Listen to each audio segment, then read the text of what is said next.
Greetings, YouTube neighbors. Well, I've been gone for a little while. I was actually down in the Mojave Desert for about a month. And so now I'm back. And one thing I know about the desert is that it's not a place I want to live. So now we're starting Operation Firewood. That's kind of an all-year game around here. So I have this pile here I'm driving up to. The rest of it I've been working on making for a while now. This stuff is actually pretty old. And one thing I'm still definitely learning about how to operate this grapple effectively is how to not dig into the dirt when I'm grabbing firewood. Because the tractor's got enough gusto that you don't even notice it when you're digging into the pile. And for some reason I decided to put some big long sticks in here. Not my best choice.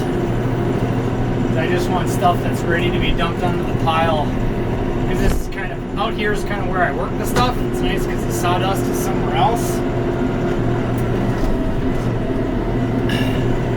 So yeah, it's actually pretty nice here in Minnesota right now. Humidity's up but temperature's down, which is kind of nice. I don't really like the 80-degree days anyway. I'm a big fan of the 70s and 60s. So there you kind of notice she docked down a bit. I'm in low range, third gear. And I got something, but not much. But that'll do for a first round. So yeah, that's what we're kind of up to today. You can see there's these other massive logs here that I have to work. Those will probably be a next year project. So I'm going to end up hand splitting a lot of those. So for the wood boiler, I burned about 10 cords of wood. This is a mix between oak and cottonwood. So cottonwoods around here grow really big. They're really old. I have a bunch of old ones still on the property. As I turn here at the camera, you can see way up here, there's some big cottonwoods that I'll probably take down maybe next year or the year after. It depends on how much I burn through this winter. And I actually got a new camera set up on the tractor. I'm still kind of messing with seeing how it works. It actually looks pretty stable, which is really nice. That was one of my major concerns. It's basically a car phone holder I mounted to the tractor, and then I ran a wire so I could run power to my phone.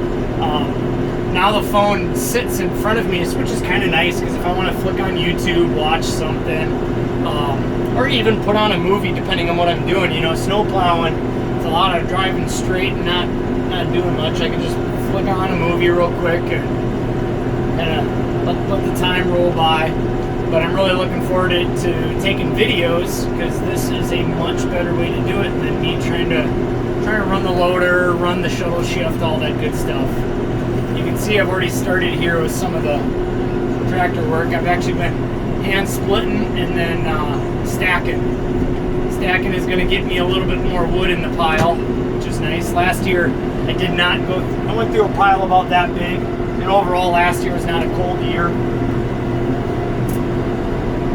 So I'm planning to do a little bit more this year just for safety's sake. You always want to have too much wood, not enough leads to problems.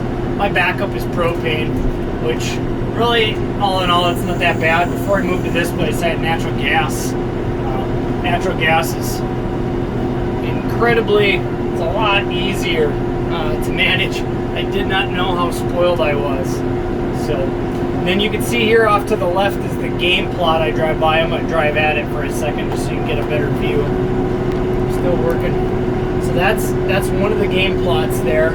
So I had the neighbor help me seed it. We fertilized and sprayed it. Probably sprayed it twice. Turned out really good. Farming is definitely not one of the things I'm very skilled at.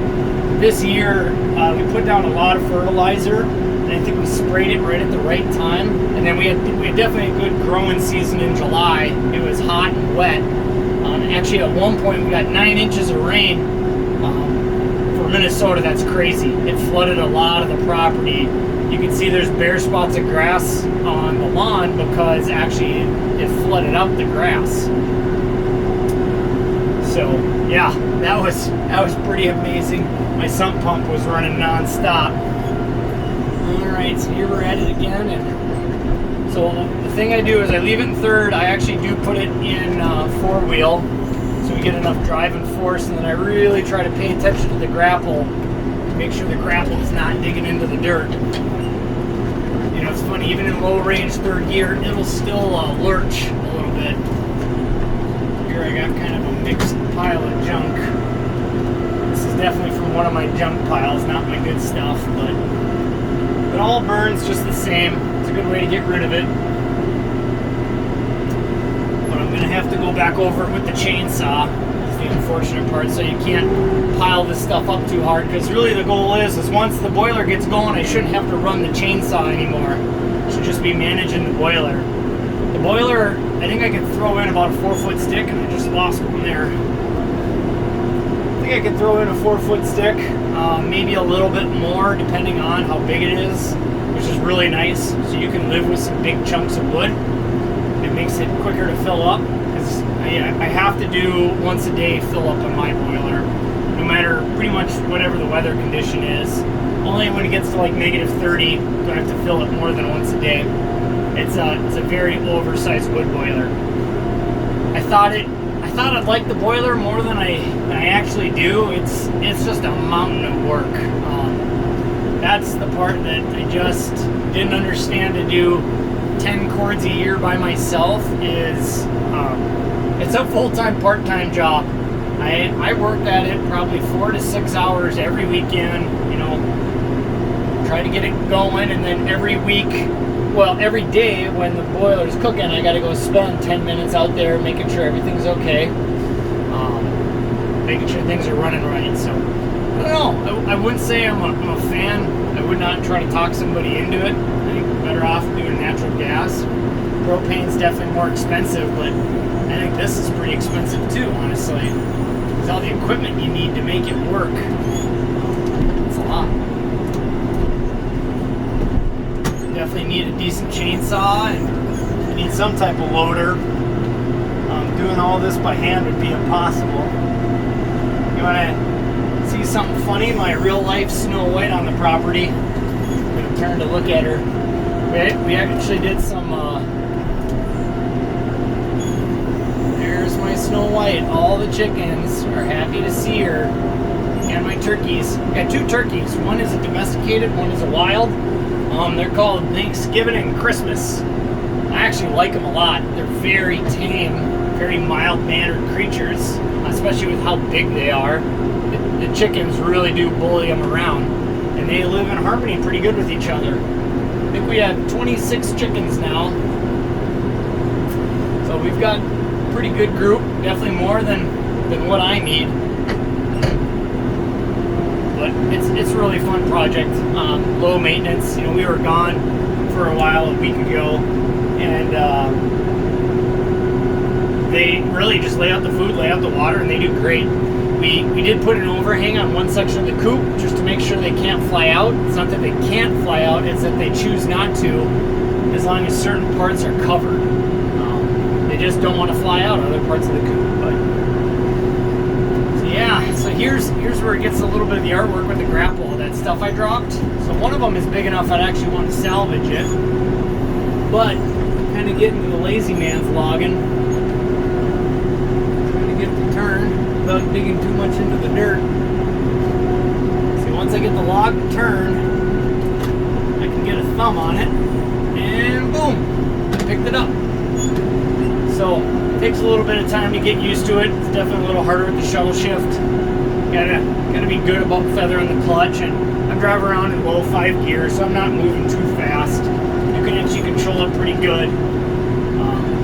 As time moves on, I find I'm more like an old timer, where I like working in low gear instead of medium and trying to push it. Just smoother is faster in most cases. Except I do downshift if it gets to this. Just getting her in 4-wheel so I can push the pile. I haven't found really the real trick to pushing the pile. The thumbs obviously make a big difference. It's funny, you know, the tractor goes from not being able to lift the pile to all of a sudden the pile feels really light. It's like all of a sudden you grab at a certain point and you can lift the whole pile, but at another point you can't move the dang thing. It's just kind of goofy how that works.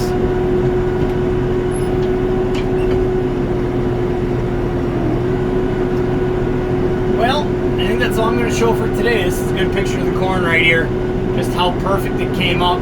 We definitely didn't get the spacing right. We're doing old-timey spacing, which I want to say is 24 inches between the rows. I don't think you do that anymore, but we have a really old planter, and I don't think we're going to change it. And to be honest, this works just fine. Been really happy with the results. The key was putting down enough nitrogen this last year. I think the snow cover here really helped as well. We had a good year for that. So, all right. Well, if there's other things you'd like to see, let me know. Until next time.